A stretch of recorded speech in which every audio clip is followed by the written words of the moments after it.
So chapter number 1 solutions of chemistry. So पहले तो solution होता क्या है।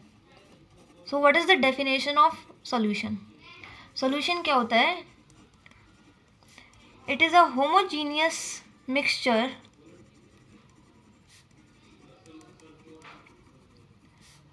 of two or more components which may have different properties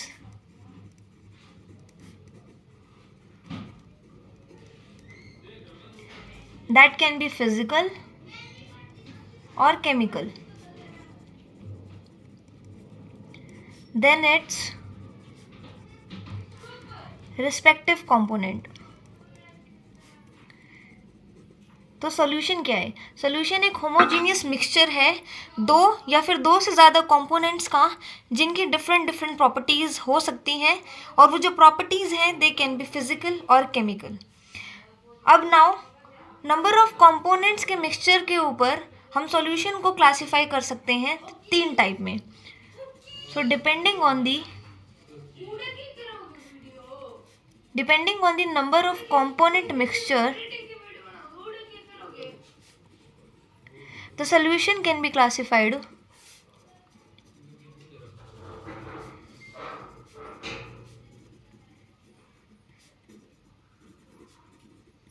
तो तीन टाइप के सॉल्यूशन में हम उसको क्लासिफाई कर सकते हैं। पहला है हमारा binary solution. Binary by word का मतलब क्या होता है? टू। सो बाइनरी सॉल्यूशन के अंदर दो कंपोनेंट्स होते हैं। फॉर एग्जांपल एक ए ले लिया हमने और एक बी ले लिया। Next second tertiary solution. Tertiary word का जो टर्शरी टर वर्ड है इसका मतलब है थ्री। तो इसके अंदर कितने कंपोनेंट्स इन्वॉल्व होंगे? Three components. फॉर एग्जाम्पल एक है ए, दूसरा है बी, तीसरा है सी। थर्ड टाइप का जो सॉल्यूशन है that is quaternary solution. Quaternary word के अंदर जो क्वाट है दैट मीन्स फोर। तो इसके अंदर हमारे फोर कंपोनेंट्स इन्वॉल्व होंगे। कौन से? ए, बी, सी और एक फोर्थ कंपोनेंट जिसको हमने डी मान लिया। अब कंपोनेंट, एक सॉल्यूशन के कंपोनेंट को हम क्लासिफाई कर सकते हैं कैसे? Component of a solution can be classified as solute और सॉल्वेंट। एक सॉल्यूशन के कंपोनेंट को हम क्लासिफाई कर सकते हैं सॉल्यूट में और सॉल्वेंट के अंदर। तो जो एक सॉल्यूशन होता है वो किस किस से चीज़ों से बनता है? एक सॉल्यूट से प्लस में एक सॉल्वेंट से। सो द सॉल्यूट प्लस में सॉल्वेंट, उसी से क्या बनता है? हमारा सॉल्यूशन बनता है। अगर अब इसको हम दो टाइप में डिवाइड करेंगे। अगर सेम फेज है सॉल्यूशन का तो, और या फिर डिफरेंट फेज भी हो सकता है। अगर सेम फेज है तो हम कैसे पता लगाएंगे कि सॉल्वेंट कौन है और सॉल्यूट कौन है? तो सेम फेज के अंदर सॉल्वेंट कौन होगा? जो ज़्यादा मात्रा में होगा, मतलब जिसके मोल्स ज़्यादा होंगी, जिसकी क्वांटिटी ज़्यादा होगी। मोस्ट क्वांटिटी या फिर जिसको आप कह सकते हो मोल्स ज़्यादा होंगे। और सॉल्यूट कौन होगा आपका? सॉल्यूट जो बचा हुआ होगा, जो कम मात्रा में होगा। तो जो कम मात्रा में होगा वो आपका होगा सॉल्यूट, जिसकी क्वांटिटी क्या होती है? लेस होती है, लेस क्वांटिटी। ये कब है? जब आपका सेम फेज हो। अगर डिफरेंट फेज हो रहा है तो आप कैसे डिसाइड करोगे? So the phase of solution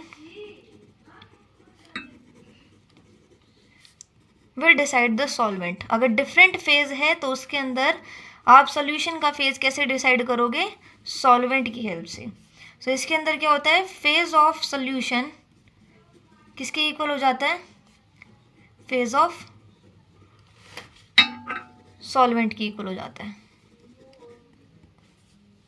for example HCl लिया आपने, प्लस में पानी, ये गैसियस फेज में है, ये लिक्विड फेज में है, और इससे HCl बना एक्वस फेज का।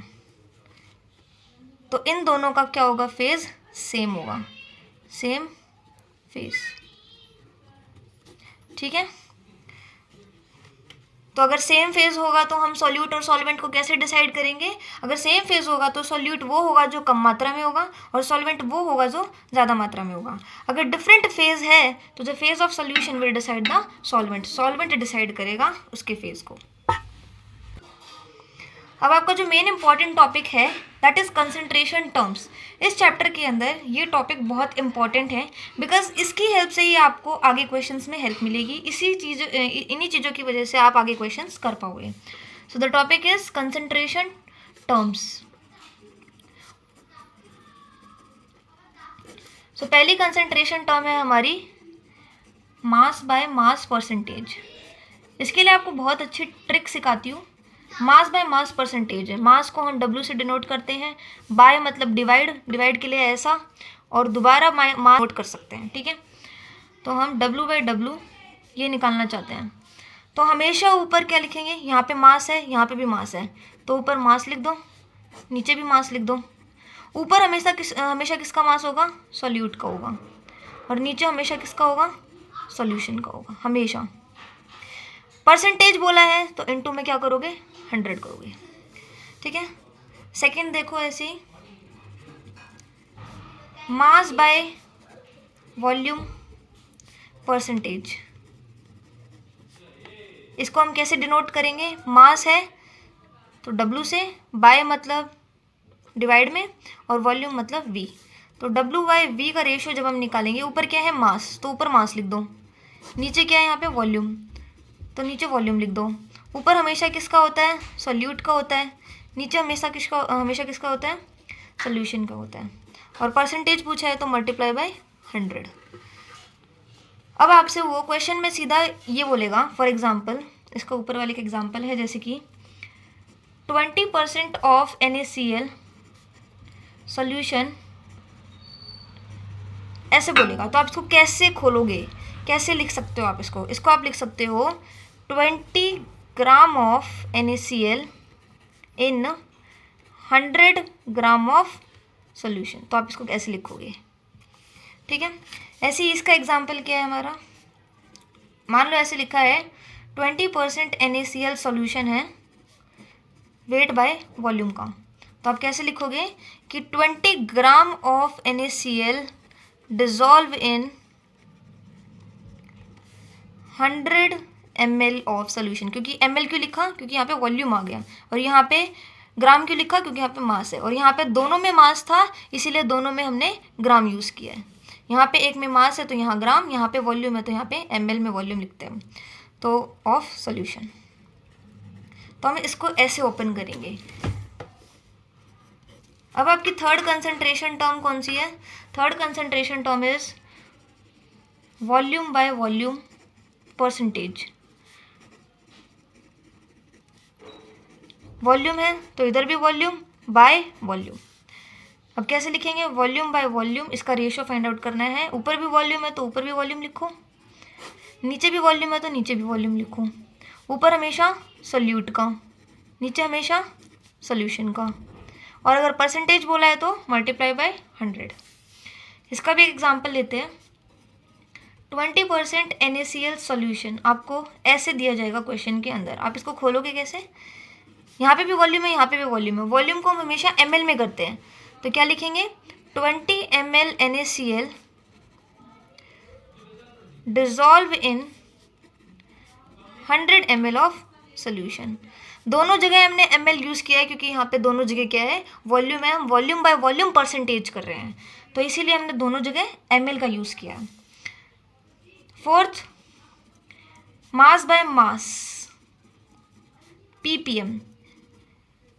पहले हमारा क्या था, परसेंटेज था, तो परसेंटेज पे हम मल्टीप्लाई बाय 100 करते हैं। अब यहाँ पे परसेंटेज की जगह ppm आ गया है, तो ppm के अंदर आपको करना क्या है, 100 की जगह मल्टीप्लाई कर रहे थे जो पहले, अब हम उसको 10⁻⁶ से मल्टीप्लाई करेंगे। सो ऐसे ही करेंगे, मास बाय मास, तो W/W इज इक्वल्स टू, ऊपर मास है तो ऊपर भी मास लिखेंगे, नीचे भी मास है तो नीचे भी मास लिखेंगे। ऊपर हमेशा किसका, सॉल्यूट का, नीचे हमेशा किसका, सॉल्यूशन का। अब यहाँ पे हम इसको 100 से मल्टीप्लाई नहीं करेंगे क्योंकि यहाँ पे परसेंटेज नहीं गिवन है, हमें पीपीएम गिवन है। तो पीपीएम मतलब 10⁻6। ऐसे ही हम किसका करेंगे, mass by volume ppm, mass by volume ppm का भी हम ऐसे ही करेंगे। ऊपर मास है तो डब्ल्यू, नीचे वॉल्यूम है तो वी। ऊपर हमेशा यहाँ पे मास लिखा है तो मास, यहाँ पे वॉल्यूम है तो वॉल्यूम।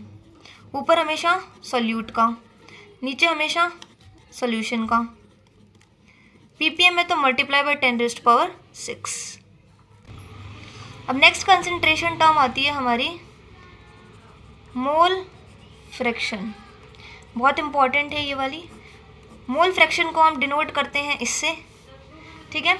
एक सॉल्यूशन है जिसके अंदर दो चीज़ें हैं, एक सॉल्यूट होगा, एक मान लो एक सॉल्वेंट होगा। तो आपको इसके मोल्स निकालने हैं, इसके मोल्स निकालने हैं। तो इसका फॉर्मूला क्या होगा, जैसे हमें बी वाले के अगर जैसे हमें बी वाले का मोल फ्रैक्शन निकालना है तो हम बी वाले के मोल्स लिखेंगे ऊपर, और अपॉन में टोटल मोल्स जितने भी सॉल्यूशन के अंदर प्रेजेंट हैं। तो ऊपर हमारे जिसकी पूछी है उसके मोल्स, ठीक है। नीचे हमारा Na+NB, टोटल मोल्स जितने भी सॉल्यूशन के अंदर प्रेजेंट हैं। अगर आपसे ए का मोल फ्रैक्शन पूछा है तो ऊपर किसके मोल्स, ए वाले के ही मोल्स, नीचे पूरे टोटल मोल्स जितने भी सॉल्यूशन के अंदर प्रेजेंट हैं ये, ठीक है। अब मोल ऑफ ए प्लस में मोल ऑफ बी किसके इक्वल है, 1 के इक्वल है। तो अगर आपको इसके मोल्स पता चल गए तो आप इसके मोल्स अच्छे से आराम से फाइंड आउट कर सकते हो 1 में से उसको माइनस करके, ठीक है। अब इस टॉपिक से रिलेटेड एक क्वेश्चन है, एक सॉल्यूशन है इथाइलिन ग्लाइकोल का 31% बाय मास। तो आपको इथाइलिन ग्लाइकोल का मोल फ्रैक्शन फाइंड आउट करना है। तो कैसे करोगे, पहले तो आपको जो ये चीज़ गिवन है इसको आपको खोलना है, अभी खोलना सिखाया था ना, वैसे ही खोलना है बिल्कुल। क्या गिवन है, 31% बाय मास। इसको हम कैसे लिख सकते हैं, बाय मास है तो मास बाय मास है, तो दोनों हमें क्या लेने पड़ेंगे, ग्राम में लेना पड़ेगा। तो 31 ग्राम इन 100 ग्राम ऑफ सोल्यूशन, ऐसे लिख सकते हैं हम इसको, ठीक है। अब हमें डिसाइड करना है, सेकंड काम आपका क्या है कि सॉल्यूट कौन है और सॉल्वेंट कौन है। तो सॉल्यूट कौन सा था, पहले बताया था, सॉल्यूट कौन होता है जो कम मात्रा में होता है, और सॉल्वेंट कौन होता है जो आपका ज़्यादा मात्रा में होता है। तो जो कम मात्रा में कौन है वो इथाइलिन ग्लाइकोल, क्योंकि 100 में से करेंगे तो सॉल्यूट कौन सा है, इथाइलिन ग्लाइकोल है, वो भी कितना, 31। सॉल्वेंट कितना बचेगा, 100 में से अगर हम 31 को माइनस करेंगे तो वो हमारा सॉल्वेंट बचेगा, दैट इज 69। आ गया ना। तो जो सॉल्यूट है वो कम मात्रा में, जो सॉल्वेंट है वो ज़्यादा मात्रा में होगा हमेशा। तो सॉल्यूट कौन है हमारा, इथाइलिन ग्लाइकोल C2H6O2, और जो सॉल्वेंट है वो हमेशा हमारा वाटर। अब हमें क्या निकालने हैं, इनके मोल्स निकालेंगे, उसके बाद फिर इसका मोल फ्रैक्शन निकालेंगे। तो दोनों के मोल्स निकालेंगे, पहले मोल्स निकालेंगे हमारे इथाइलिन ग्लाइकोल के C2H6O6। मोल्स का फॉर्मूला क्या होता है, गिवन मास अपॉन में molar mass. Given mass, ethylene glycol का मास कितना है, 31 है, तो 31, इसका मोलर मास निकालोगे तो कितना आएगा, 62 आएगा। तो ये हमारे इसके मोल्स हो गए। ऐसे ही अब हमें वाटर के मोल्स भी निकालने हैं।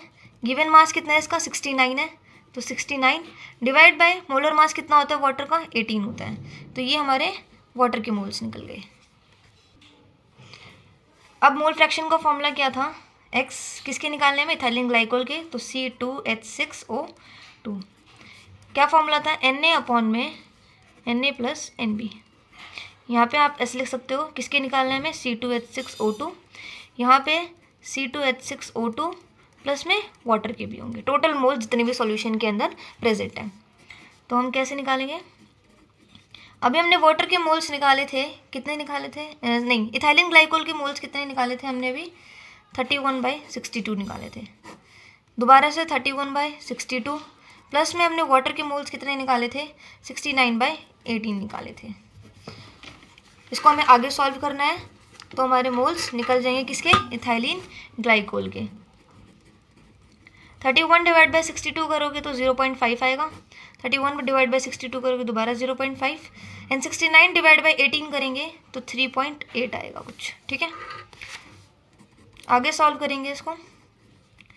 0.5 इन दोनों का ऐड करेंगे कितना आएगा 4.3, पॉइंट से पॉइंट कट, कितना आ जाएगा आपका 0.11 मोलर। यूनिट लिखना इज वेरी इंपॉर्टेंट, ठीक है। Next concentration term is molarity which is very important. Molarity, सबसे पहले तो मोलारिटी की यूनिट क्या होती है, मोलारिटी की यूनिट क्या होती है मोलर, मोल पर लीटर। तो हम मोलारिटी का फॉर्मूला है, मोलारिटी को हम कैपिटल M से डिनोट करते हैं। इसका फॉर्मूला है number of moles of solute by में वॉल्यूम ऑफ सोल्यूशन। और जो आपकी सोल्यूशन की जो वॉल्यूम होगी वो हमेशा आपको लीटर्स में लेनी है। इसके ऊपर एक क्वेश्चन है, अगर आपसे पूछा है calculate the molarity of the solution containing 5 gram of NaOH in 500 ml of solution. अगर आपसे ये पूछा है, आपसे इसके अंदर क्या कैलकुलेट करनी है, मोलारिटी कैलकुलेट करनी है। तो सबसे पहले मोलारिटी का फॉर्मूला क्या होता है, number of moles of solute upon में वॉल्यूम ऑफ सोल्यूशन। तो आपको मोल्स निकालने होंगे, तो पहले मोल्स निकालेंगे। मोल्स क्या होता है, गिवन मास अपॉन में मोलर मास। गिवन मास कितना है आपका 5 ग्राम। मोलर मास NaOH का निकालेंगे, NaOH का मोलर मास निकालेंगे, कितना होता है हमारा 40 होता है। NaOH का मोलर मास कितना होता है 40 होता है, तो मोलर मास 40 रखेंगे यहाँ पे। तो 1/8 आ गया, कितने आ गए हमारे मोल्स 1/8 मोल्स आ गए। अब हम इसको मोलारिटी के फॉर्मूले में रखेंगे। मोलारिटी क्या होती थी, number of moles of solute. Moles कितने हमारे 1/8 है, तो 1/8 अपॉन में वॉल्यूम ऑफ सोल्यूशन। वॉल्यूम कितनी दी हमें 500 दी है, लेकिन ये ml में दी आपको, तो इसको लीटर्स में करना है, तो यहाँ पे डिवाइड बाई 1000 कर दो। इसको हम आगे सॉल्व करेंगे 1/8 इंटू 1000/500, 2 0 से 2 0 कैंसिल, 5 2 ज़ा 10, तो कितना आएगा 2/8 आएगा, तो कितना आ जाएगा 0.25 मोलारिटी। तो बहुत सिंपल है, बस हमें फॉर्मूले में चीज़ें पुट करनी है, दैट्स इट। अब ऐसे क्वेश्चंस भी आते हैं जिसमें आपसे मोलारिटी पूछी है, लेकिन उसमें आपको सीधी वॉल्यूम नहीं गिवन है, आपको डेंसिटी गिवन है। तो आप डेंसिटी से पहले क्या निकालोगे, वॉल्यूम निकालोगे। डेंसिटी का फॉर्मूला क्या होता है, मास बाय वॉल्यूम होता है। डेंसिटी आपको गिवन है कितनी 2 ग्राम। मास कितना गिवन है आपको, मास टोटल हमेशा 100 होता है, क्योंकि मास बाय मास है।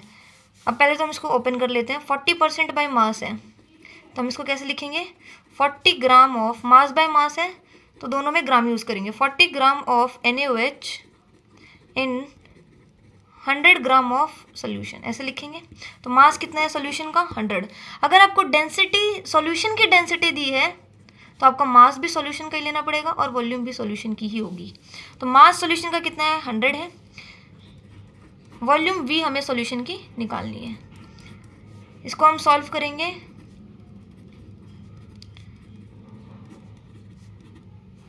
तो हमारी वॉल्यूम कितनी आएगी 50 आएगी। वॉल्यूम 50 आ गई। अब हम इसको मोलारिटी के फॉर्मूले में सिंपल लगा सकते हैं। मोलारिटी क्या होती है, number of moles of solute upon में वॉल्यूम ऑफ सोल्यूशन। अब हम मोल्स निकालेंगे। सबसे पहले मोल्स निकालने के लिए क्या फॉर्मूला है, गिवन मास अपॉन में मोलर मास। गिवन मास कितना है इसका, ये रहा 40। मोलर मास कितना है इसका, NaOH का हमेशा मोलर मास कितना होता है 40 होता है, तो नंबर ऑफ मोल्स कितने आ गए इसके 1 आ गए। अब मोलारिटी के फॉर्मूले में पुट करेंगे। मोलारिटी होती क्या है, number of moles of solute, moles कितने निकले 1 अपन में वॉल्यूम ऑफ सोल्यूशन। वॉल्यूम कितनी है 50, लेकिन जो ये वॉल्यूम है ये हमारी ml में निकली है, क्योंकि हमें डेंसिटी भी किस में दी थी ml में ही दी थी, तो हमारी वॉल्यूम भी किस में निकली है, ये ml में ही निकली है। लेकिन हमें वॉल्यूम हमेशा लीटर्स में लेनी होती है, तो हम डिवाइड बाई 1000 कर देंगे। 2 0 से 2 0 कट, 5 1 5, 5 2 10, तो मोलारिटी कितनी आ गई आपकी